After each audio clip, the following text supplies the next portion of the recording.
All right, CJ Fisher is a partner with Fox Rothschild, and he is going to talk to us about the DOJ Wire Act Opinion. Welcome. Thanks for joining us. Thank you for having me. Much appreciated. Well, first, let's explain in its simplest terms, what is the DOJ's opinion to this Wire Act?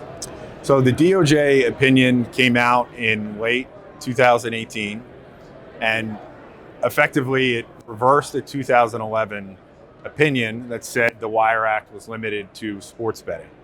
So the Wire Act has 4 prohibitions, if you will, and the new DOJ opinion essentially said only the second one is limited to sports betting, and that the other 3 prohibitions extend to all forms of gambling, which would include internet gambling as well.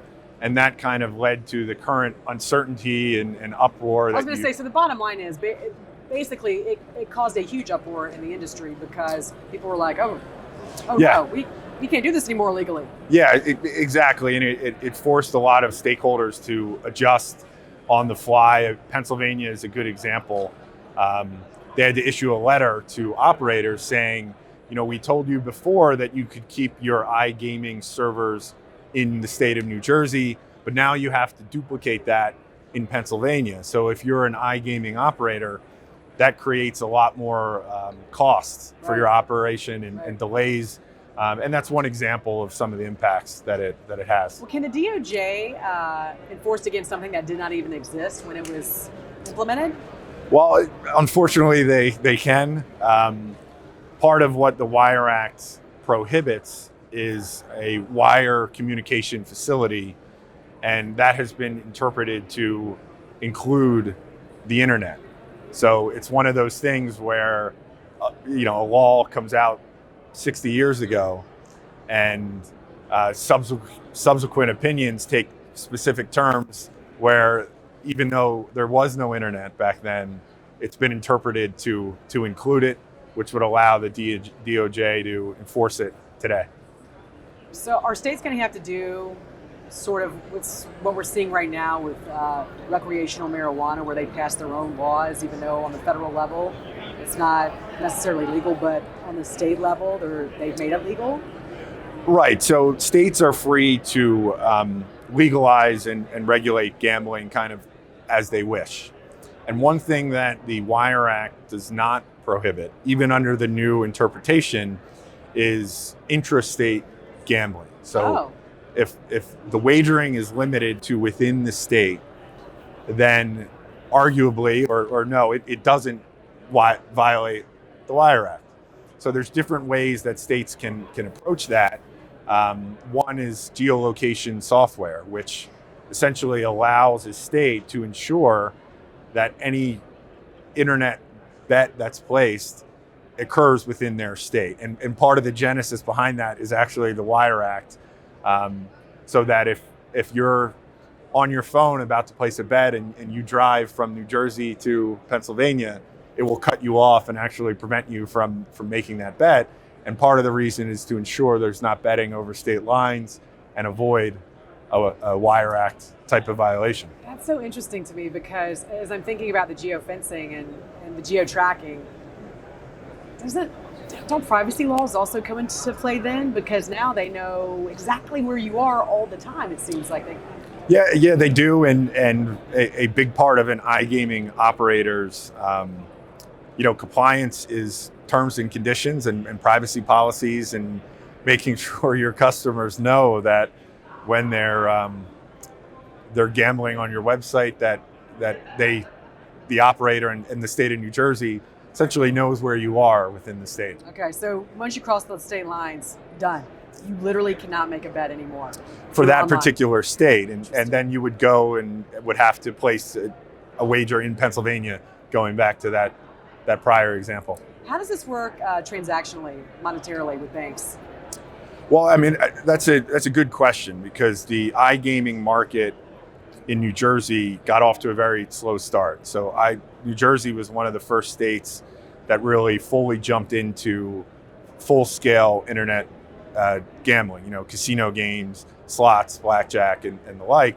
And it took a while for the market to ramp up. And the reason for that was payment processors. they weren't sold on the DOJ opinion from 2011 and whether this was legal or not. So they took some time to get comfortable that it was.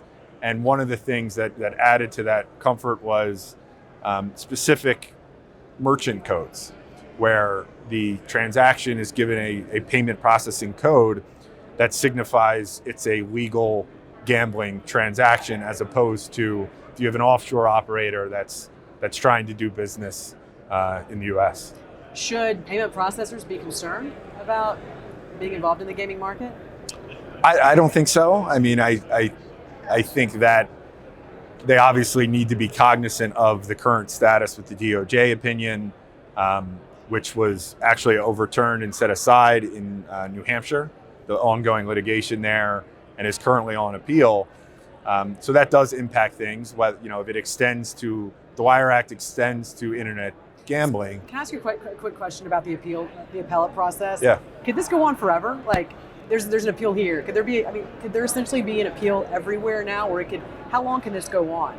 I mean, it can go on for some time, but this appeal would be to the First Circuit, and then after the First Circuit, all you really have is the Supreme Court.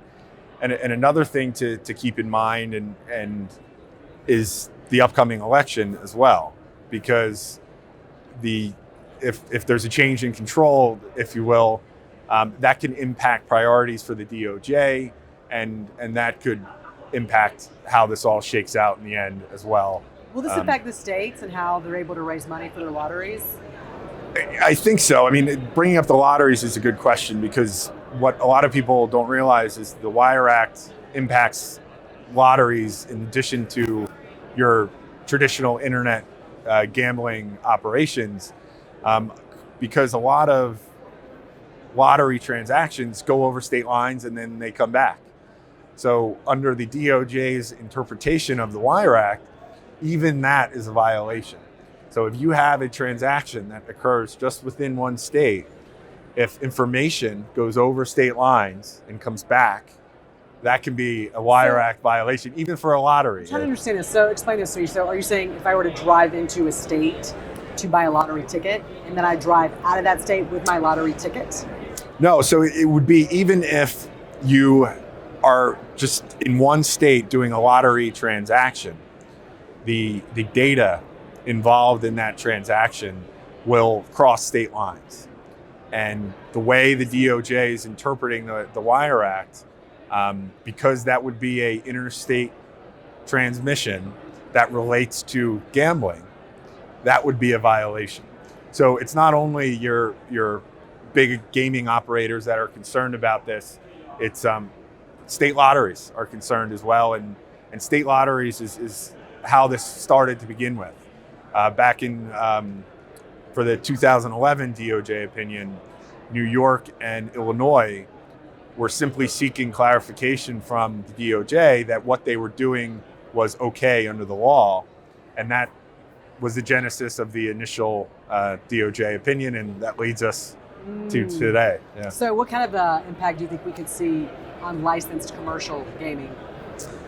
Well, I think if the DOJ wins, I think a significant impact is it will put a damper on the internet gaming market, because going back to my prior example about Pennsylvania, if you want to ensure 100% that you're in compliance with the Wire Act, you'll have to set up servers in every state in which you want to conduct internet gaming operations, and that's expensive.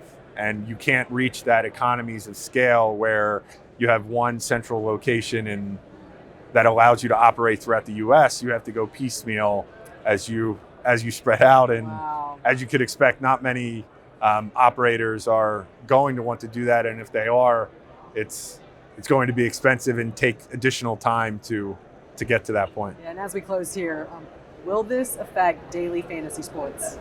That's a good question. And going to the interpretation of the Wire Act, it gets to whether that's considered a bet or wager under the Wire Act. And some states are approaching daily fantasy sports in that it's a skill-based game, and therefore it's not gambling and you can argue that it's outside the scope of the Wire Act. Lots to unpack here. With Yes, this. yes, there is. It'll be an interesting couple of months, to say the least. All right. CJ Fisher, partner with Fox Rothschild. Thanks for joining us. Thanks for having me. Appreciate it.